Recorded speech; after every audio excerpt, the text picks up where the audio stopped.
Welcome to this week's episode of Coffee with the Journalist, brought to you by OnePitch. Are you curious how OnePitch can help you find relevant journalists to pitch, including some of the guests on this podcast? Head to our website at onepitch.co to learn more. Today on the podcast, we had a chance to speak with Jay Peters, a news writer at The Verge. Jay covers breaking news in consumer technology, video games, entertainment, streaming, and more. He also writes about virtual worlds, the technologies that power them, and the companies trying to make the Metaverse happen. During the episode, Jay talks about the most useful pitches for him personally, lead time for embargoes, his thoughts on the future of the Metaverse, and lots more. Let's hear from Jay now. Welcome, everyone. This is Coffee with a Journalist. Hopefully, you're a publicist wanting to hear about a journalist, because that's what we do here. I'm Beck Bamberger, and with us today is Jay Peters. He's a news writer over at The Verge, great technology outlet. We're going to talk all about it. Jay, thanks for being here. Thanks for having me. I'm really excited to talk to you. Yes. All the way from freezing cold, you said Oregon. I'm sorry it's so cold up there. It's actually been better this week. Last week was I'd wake up and it'd be in the high 20s. And so we're in the mid 40s. In Oregon? Yeah, it's been kind of cold. Wow. Yeah. That's so weird because I'm a California kid. So I'm like, Oregon, it's warm, right? So it's so close. No, it's usually warm. I grew up here and I don't ever remember it being this cold in the mornings, but maybe I've just forgotten it. Wow. Okay. Jay, real quick before we get into your inbox and all these things, what would you describe The Verge as? The Verge is a consumer technology publication, but we cover a lot more than just gadgets and devices. We cover what is tech policy and how is that affecting the decisions that companies are having to make, the ways they have to build their products.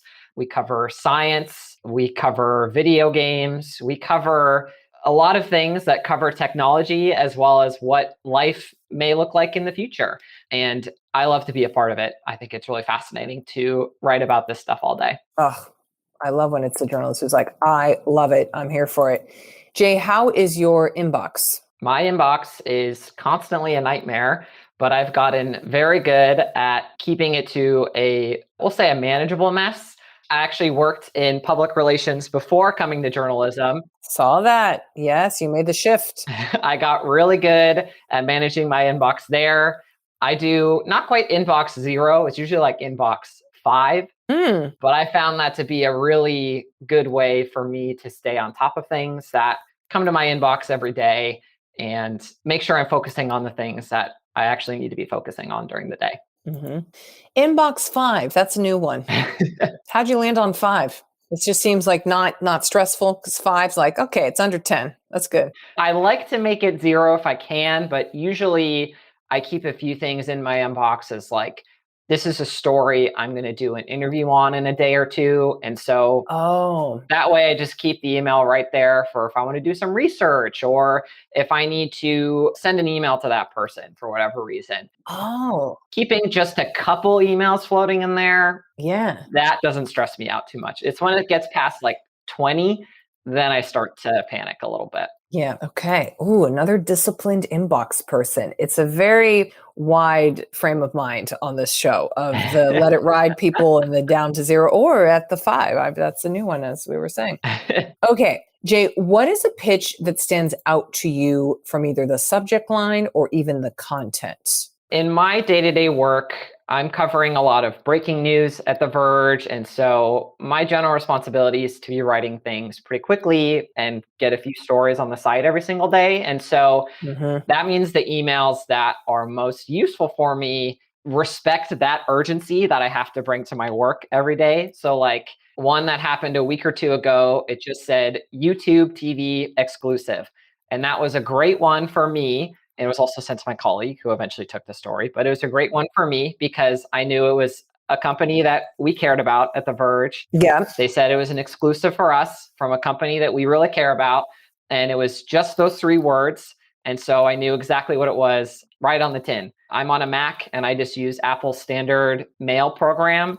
And so I see most of my subject lines through the little notification that appears in the top right corner. Yes. And if there are too many words that exceed far past that notification, and the important thing is at the end of that notification, I might not see it and I might not care about it. So this one was a great one because I could see it all right there.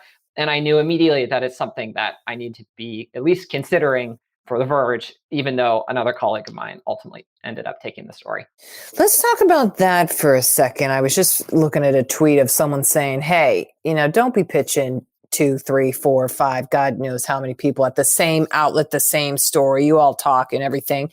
Does that bother you, or what's your opinion? It doesn't necessarily bother me if I know other people are getting the same pitch I am. Mm-hmm. It's when maybe I respond and I say, we're going to pass on this one. And a PR professional asks, can I pitch it to somebody else at the publication? At least in my conversations that I have with my colleagues, the answer is No. almost always going to be no, because Yes. I've talked to other people at The Verge and we've decided collectively that this is probably not one that we're deciding to cover. And so I don't like when I have to then tell the person, please don't do that. We have already talked amongst ourselves about this one. Yeah. Well, and it sounds like the critical word that you included in that is we. Mm-hmm. And still they go, oh, okay. I guess that doesn't.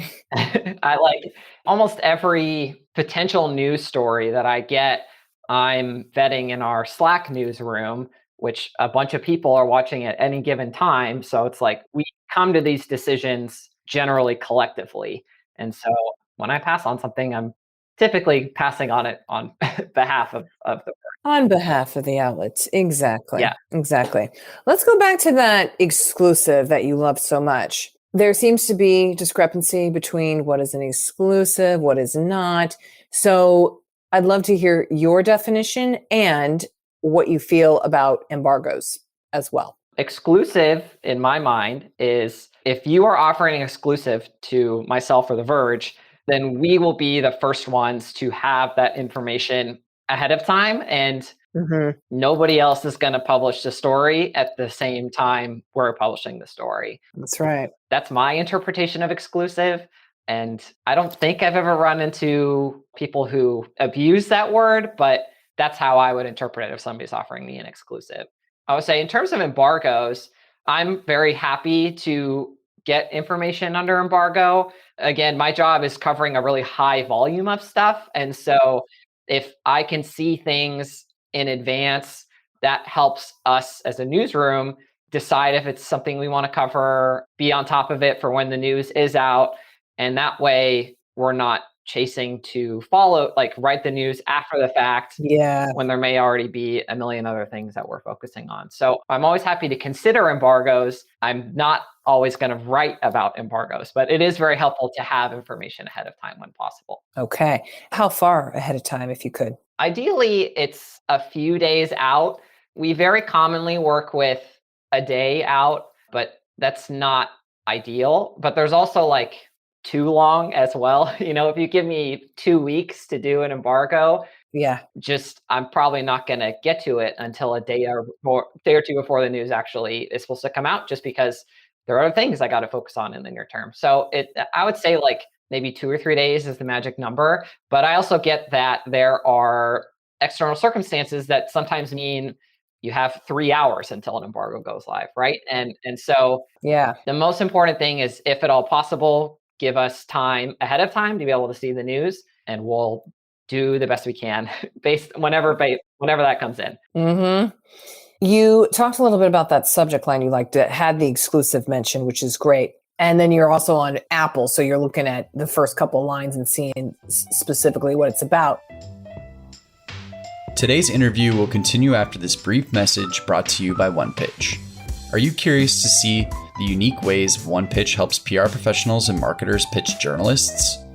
Head to onepitch.co to learn about our new OnePitch score and see how easy it is to find the right journalist to pitch your news to. Sign up for your free account today. Now, back to today's episode. Are there 3 things you love to see in a subject line? Maybe 2. I mean, in the case People often put embargo or interview or kind of like a topic word at the very beginning of the subject line.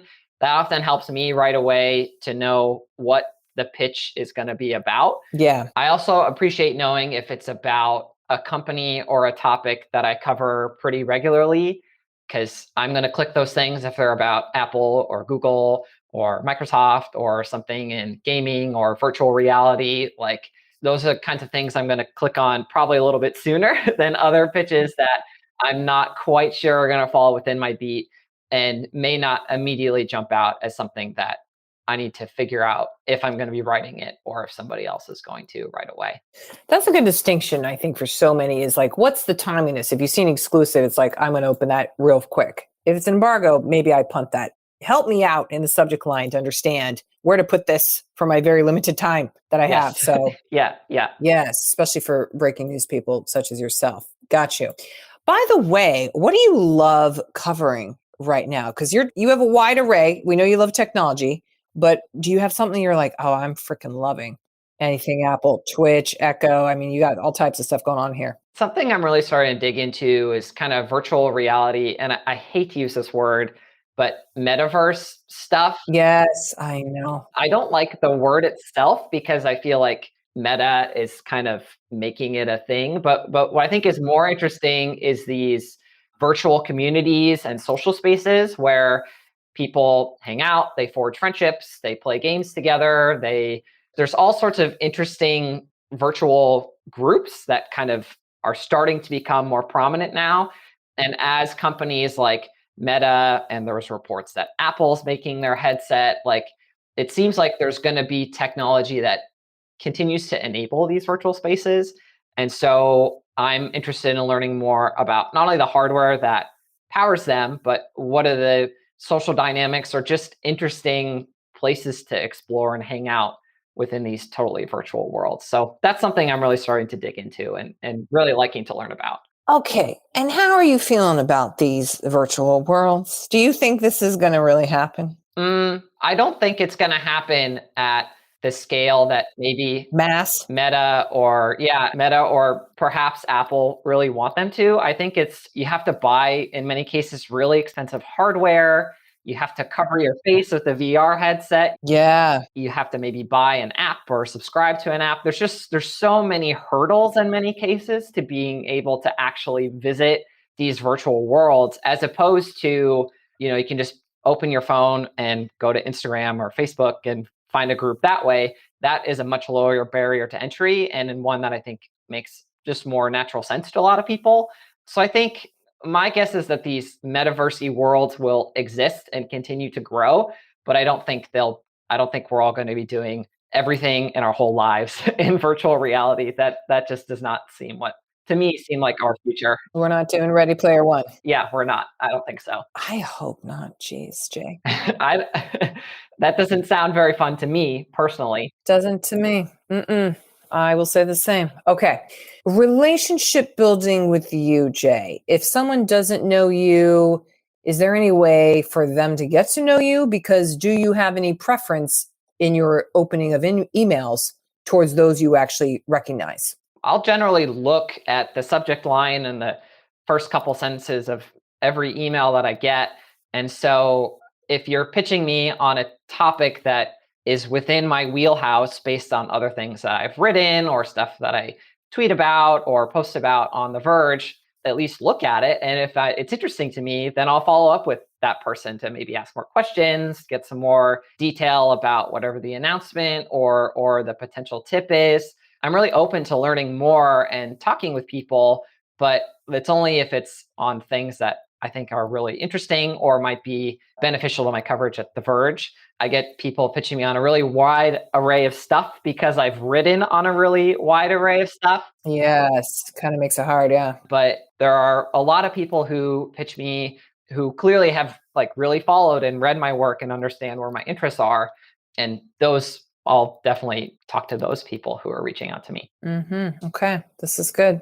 Jay, we have a little rapid fire question here. Sure. Yes or no on these things. So are you ready? Yes. Video or phone interview? Phone. Ooh, yeah. Phone is coming back, man. Phone is back. Bullet points or paragraphs? I'm going to say short paragraphs. Short. How short? 2-sentence paragraphs. I try not to make my paragraphs longer than 3 or 4 sentences.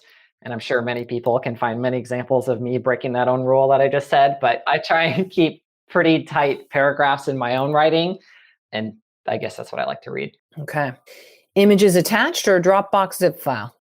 I'm going to say images attached, if only because I'm often forwarding emails to other folks at The Verge, and it's often easier to make sure that things just get carried across from place to place by forwarding. Yes, that's a good point. No one's brought that up before. Thank you for clarifying. I would agree. It's way easier to forward than, oh, here's the link, here's the thing. Yeah. Plus with Dropbox or Google Drive, I find sometimes that there can be so much stuff that's just uploaded to a Google Drive or a Dropbox that I maybe get lost in a bunch of different folders. Yeah, you're like, where is it? We always appreciate having more information, but there sometimes can be a lot to sort through. Pitches in the morning or at night? I'm more of a morning person. I'm usually online at about 8 o'clock in the morning Pacific time. And I really try my best not to check my work stuff after I sign off. So pitch me in the morning is what I would prefer. Okay. Email or Twitter DM? Email by far. My email is probably the best way to get in touch with me because I'm keeping a pretty close eye on it during the day. I keep it pretty organized. I find that Twitter DM or Facebook DM or Instagram, it's just more inboxes for me to manage. So I really try and centralize it all into my email. One follow-up or multiple? Just one. I get a lot of people who do multiple follow-ups, and sometimes I legitimately do miss something, and typically a one follow-up will be enough for me to see that, and if it's interesting for me to say, oh, I'm sorry I missed this, and continue the conversation from there. But you can assume if I don't get back to you after one follow-up, then it's probably not something I'm going to reply to. Direct or creative subject lines? Direct, 100 times out of 100. Direct. That's a personal preference through the volume of things that I might have to write in any given day, that just a super direct, straightforward subject line that tells me what it's going to be about, that makes my job much, much easier. And I could probably guess what the answer to this is, but press release or media kit? It kind of depends, because some press releases give me all the information that I need, and some media kits have information that I can take out to write a post as well.